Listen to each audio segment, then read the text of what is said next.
অনেক দিন ধরে এই শখ ছিল বকখালি যাবো, তাও বাইক নিয়ে। তো সময় হয়ে উঠছিল না। আজ রবিবার, তো সময় হয়ে গেছে, ওই জন্য বেরিয়ে পড়েছি বকখালির উদ্দেশ্যে।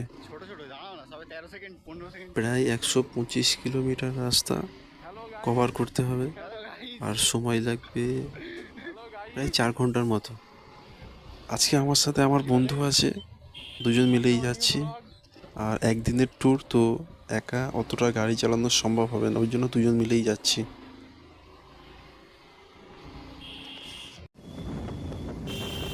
এটা মহিষগড়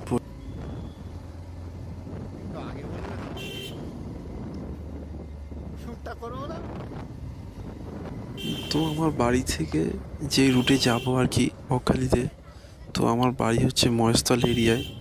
তো এখান থেকে যাব বিবিরহাট, বিবিরহাট থেকে যাব আমতলা, আমতলা থেকে শিরাকোল বাজার থেকে বাম হাতের রাস্তাটা ধরে চলে যাব উস্তি, ওখান থেকে নেত্রা হয়ে ডায়মন্ড হারবারে NH 117 গিয়েই উঠবো।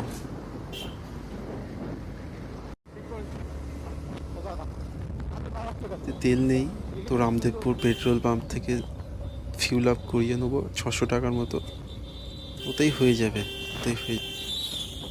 আর বাইকটা আমার না, বাইকটা আমার বন্ধুরই বাইক। তো একা কোথাও যাই না, গেলে দুজনেই যাই, যখন ঘুরতে যাই দুজনে একসাথে বার হই। তো আজকের লম্বা রুটে ঘুরতে যাওয়া হচ্ছে এই প্রথমবার। কতটা গাড়ি চালিয়ে প্রায় 8 ঘন্টার মতো যাওয়া আসা সময় লাগবে।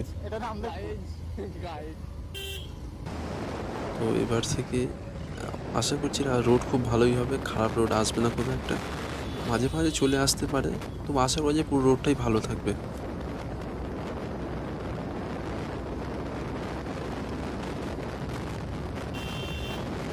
দুজনের অনেক দিনের শখ ছিল একটা লম্বা ট্যুর করা হবে বাইক নিয়ে, তো সময় হয়ে উঠছিল না কাজের জন্য।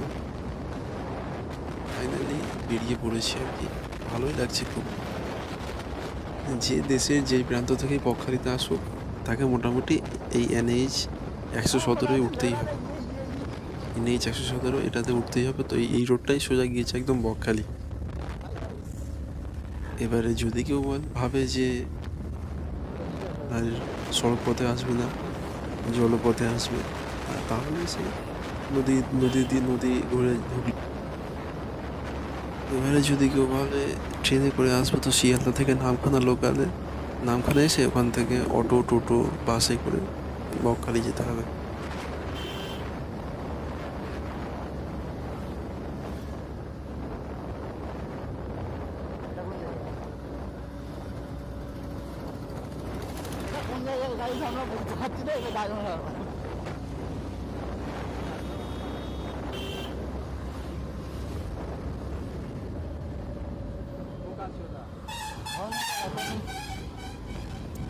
ব্লগ হচ্ছে ব্লগ হচ্ছে, আমরা ভদ্র ভাষা ইউজ করবো সবসময়।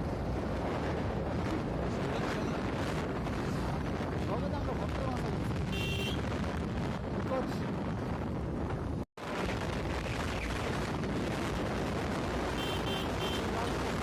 তো আমরা শিরাকোল উস্তি যে রোডটা, ওই রোডে ঢুকে গিয়েছি। এখান থেকে সোজা যাবো উস্তি, উস্তি থেকে ডান দিকে বেঁকে চলে যাবো নেত্রা।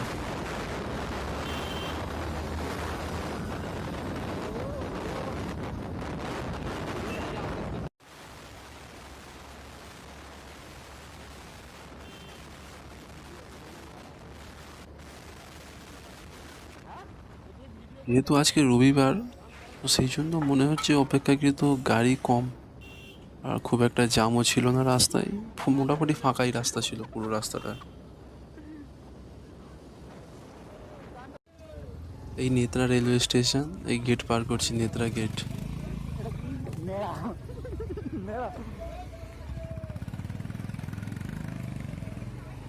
NH 117 উঠে পড়েছি, আর এখন এটা ধরেই এখন সোজা যাওয়া হবে পুরো বকখালি পর্যন্ত।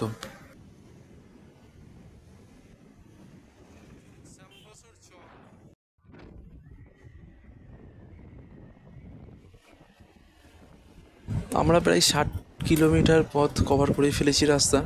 শ্যামবসুর চক পার করে দিয়েছি, এবার কাকদ্বীপের দিকে এগোচ্ছি।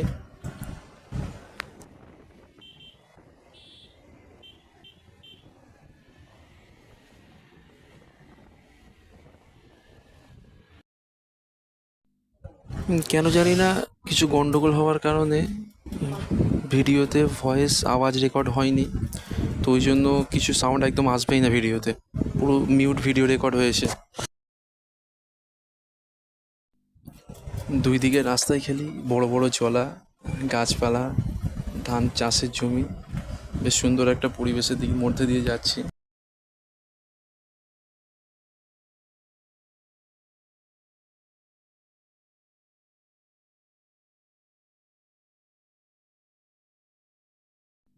আর কয়েক মাস পরে যখন এই ধানগুলো পাকবে, তো একদম সোনালি রঙের হয়ে থাকবে, খুব সুন্দর দেখাবে, একদম সোনালি চাদর যেন পুরো জলা মাঠটাকে একদম আবরণ দিয়ে রেখে দিয়েছে এমন মনে হবে।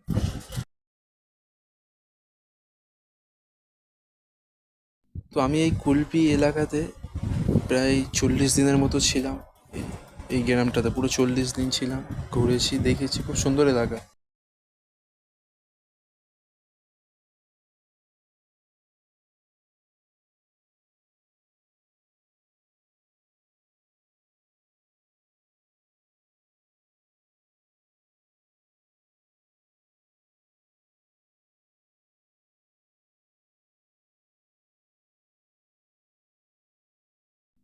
তো বাইক চালিয়ে যাচ্ছি, খুব একটা অসুবিধা হয় না, খুব সুন্দরই লাগছে, চারিদিকে গাছপালায় আবরণ দেওয়া, খুব সুন্দর লাগছে বাইক চালাতে।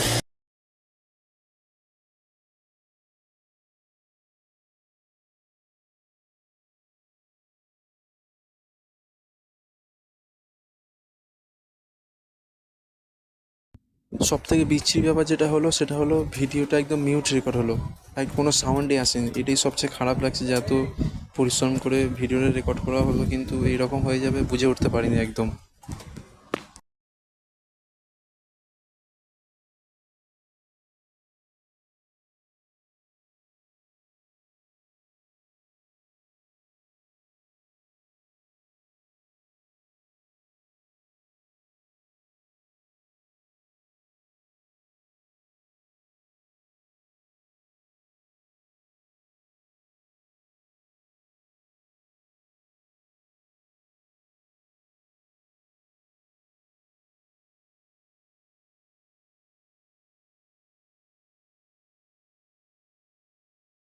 তো যারা বাই রোড আসবে তারা কিন্তু অবশ্যই হেলমেট, প্রয়োজনীয় জিনিসপত্র সাথে করে নিয়ে আসবে। হেলমেট ছাড়া একদম এই বড় রাস্তায় বাইক চালানো একদমই যাবে না, একদমই নিষেধ, টোটালি নিষেধ।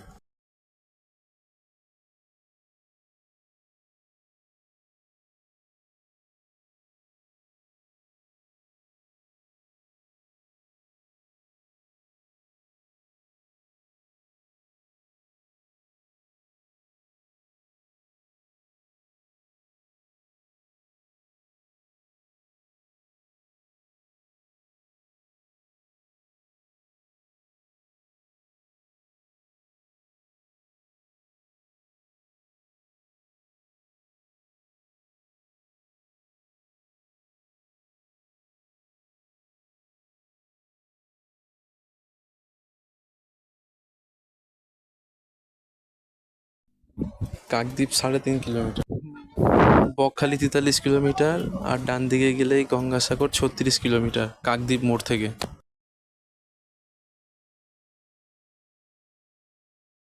কাকদ্বীপ মোড় আর ওইদিকে ওটাই গেছে গঙ্গাসাগরের দিকে ওই রাস্তাটা। আরে আমরা সোজা যাব, সোজা নামখানা হয়ে বকখালি ঢুকতে পারে।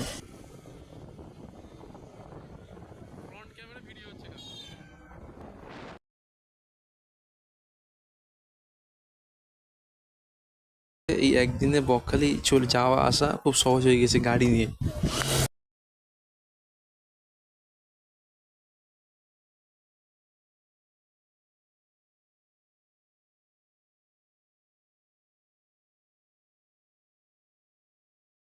খানার অটো টোটো স্ট্যান্ড, এখান থেকেই বকখালি যাওয়ার সমস্ত রকম গাড়ি পেয়ে যাবে।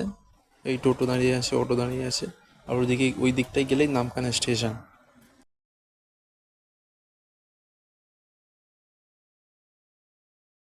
আর চলে এসেছি সেই নামখানা ব্রিজ, যেটার কারণে বকখালি যাওয়া খুব সহজ হয়ে গিয়েছে। আমরা এখানে দাঁড়িয়ে কিছু ভিডিও কিছু ফটো তুলবো, তারপরে আবার এখান থেকে যাবো, একটু ব্রেক নেবো, নিয়ে সমস্ত ফটো ভিডিও তুলে নিয়ে আবার বকখালির জন্য রওনা দেবো।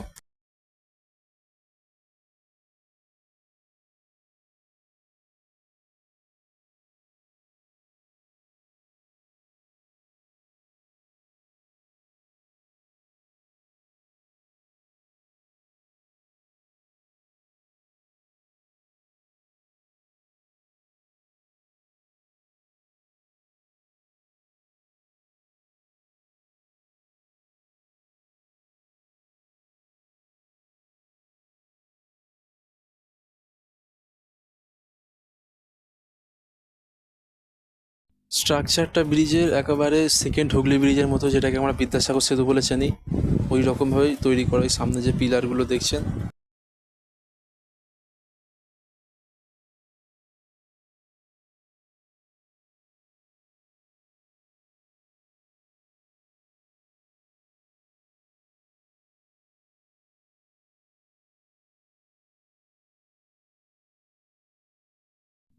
এই হলো নামখানা ব্রিজ, আর নিচে হাতানিয়া দোয়ানিয়া নদী, আর ওই কাকা দাঁড়িয়ে আছে আমার ওই দিক থেকে ফেরিঘাট। আর ওই পাশে কিছুই ব্লগারটা দাঁড়িয়ে আছে, তারাও কোথাও যাচ্ছে মনে হয়। আর এই অনেক মানুষ দাঁড়িয়ে ফটো ভিডিও তুলছে, ওই যে দিদিরা দাঁড়িয়ে ফটো তুলছে। আর এই হচ্ছে ব্রিজ। তো এদিকে আমরা এবার চলে যাবো একটু পরে।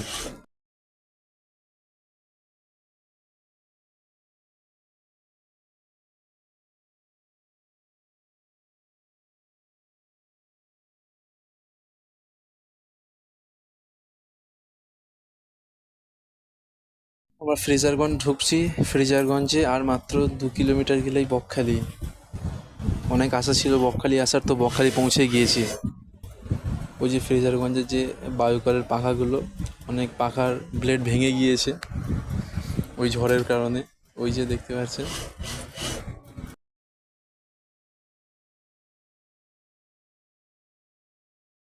এখান থেকে হোটেল শুরু, আর নানান বাজেটের হোটেল দেখতে পাবেন। অনেক রকমের হোটেল, দামি দামি নামি দামি হোটেল, প্রিমিয়াম হোটেল, সমস্ত রকম হোটেল আপনি এখানে দেখতে পাবেন বকখালির। তো যারা যেখানে যেমন হোটেল পছন্দ তেমন হোটেল খুঁজে নেবেন। আর ওই যে সামনে যে হোটেলটা দেখতে পাচ্ছেন, এই হোটেল অমরাবতী, ইউটিউবের ফেমাস হোটেল। ইও বকখালি, এই বকখালি ঢুকে গেছি। তো গাড়ি পার্কিং হলো 10 টাকা স্লিপ দিয়ে, 30 টাকা নিয়ে নিল গাড়ি পার্কিং করতে। আর এই হচ্ছে বকখালি বিচ।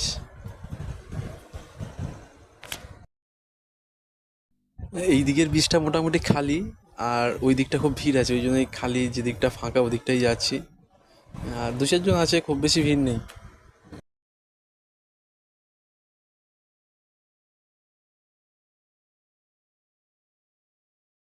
ওই যে ওই দিকটা কতটা ভিড় রয়েছে, তো ওই জন্য আমরা যে দিকটা খালি ওদিকেই যাচ্ছি। আস্তে আস্তে এবার নিচে নামবো, একটুখানি সমুদ্র ঢেউ উপভোগ করব। আর যেহেতু একদিনের ট্যুর, গামছা কাপড় কিছু নিয়ে আসা হয়নি, তো বেশি ভিজবো না, একটু কম করেই ভিজবো। ভিজে কিছুক্ষণ পরে ঘন্টা দুয়েক থেকে আবার বাড়ি চলে যাব।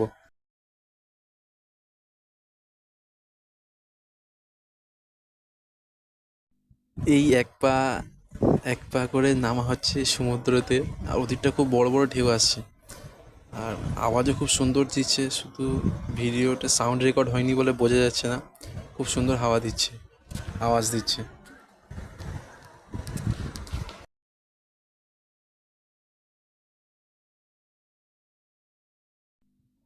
ওই যে ওই দিকটা কত ভিড়, দোকান আছে, বসার জন্য কিছু জায়গা করা আছে বলে ওদিকটা অনেক মানুষের ভিড় আছে। আর এই দিকটা একদম ফাঁকা, কেউ নেই বললেই চল। আমরা দুজন আর কয়েকটা কাপাল আছে। খুব বড় ভুল হয়ে গিয়েছে যে এই গামছা কাপড় নিয়ে আসা হয়নি, তো এক হাঁটু জলে নামা হয়েছে। এই ময়নারা সব খেলছে, আমরাও আর দুজনে আছি। আর ঢেউ আসছে খুব বড় বড়, ওই জন্য মোবাইল বাইরে রাখাই যাচ্ছে না একদম।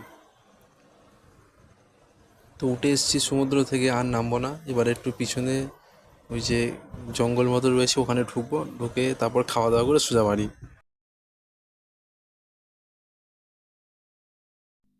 তো অনেকেই আবার এই সমুদ্রের ঢেউতেই মাছ ধরতে নেমে গিয়েছে ছিপ নিয়ে। কি মাছ ধরছে তো কি জানে, অত ঢেউতে দাঁড়িয়ে দাঁড়িয়ে মাছ ধরছে, কোথায় বড়শি এসে নিজেরই গায়ে ফুটে যাবে।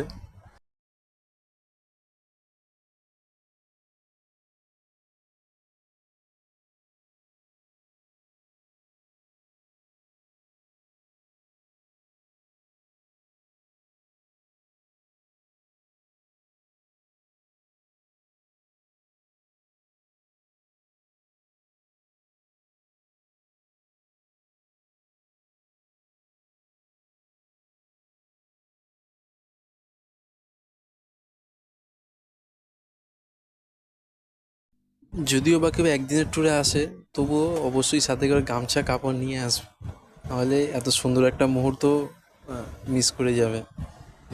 জলের ঢেউ, সমুদ্রই স্নান করার মজাই একটা আলাদা।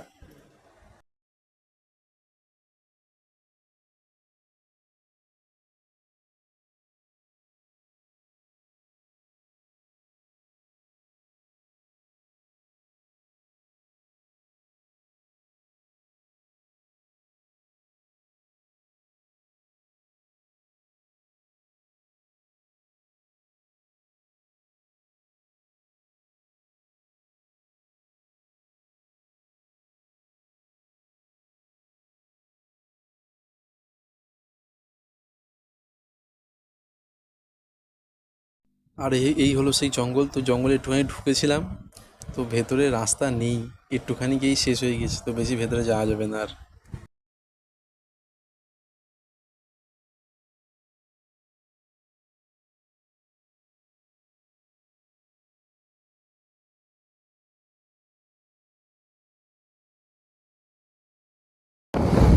আমাদের ট্যুর শেষ, এখন বাড়ির দিকে রওনা। এখন বাজে 12:12।